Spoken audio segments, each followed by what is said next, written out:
नाही, महाराष्ट्रातून आणि नवी मुंबईतूनही हजारो महाराष्ट्र सैनिक, त्याचबरोबर ज्यांचा कुठल्याही राजकीय पक्षाशी संबंध नाही, पण ज्यांना वाटतंय निवडणुका ह्या लोकशाहीमध्ये पारदर्शीपणे व्हाव्यात, ते सगळे खरे मतदार सुद्धा लाखोंच्या संख्येने आज नवी मुंबई महाराष्ट्रातून या सत्याच्या मोर्चासाठी निघालेले आहेत.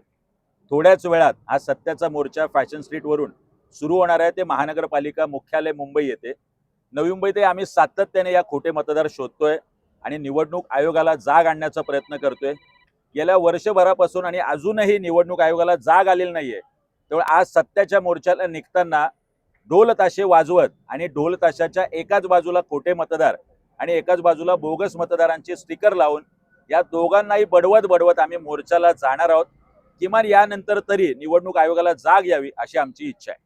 नवी मुंबईत देखील उभार मतदार असेल किंवा इतर काही गोष्टी इतर काही निवडणूक आयोगाविरोधात घोटाळे जे आहेत तुम्ही समोर आणलेले आहेत.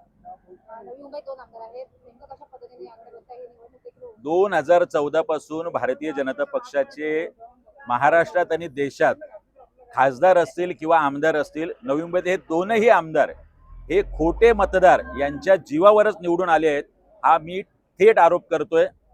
मंदाताई मात्रे 2024च्या निवडणुकीनंतर म्हणतायत की निवडणूक निर्णय अधिकारी आणि त्यांच्या खालचे जे काय असतील अधिकारी ते पैसे घेऊन मतदान नोंदवतात.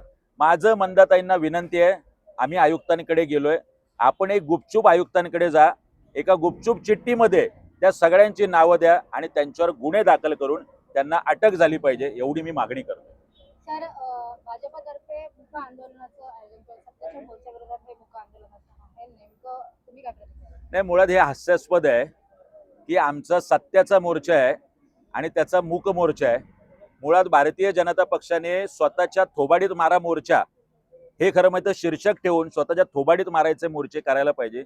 जे सदोष यादीबद्दल मूक आहेत त्यांना मूक मोर्चा सूचणार. मुळात ही यादी शुद्ध करावी हा पहिल्यांदा आग्रह त्यांनी धरावा आणि मगच स्वतःच्या थोबाडीत मारा आंदोलन केलं पाहिजे.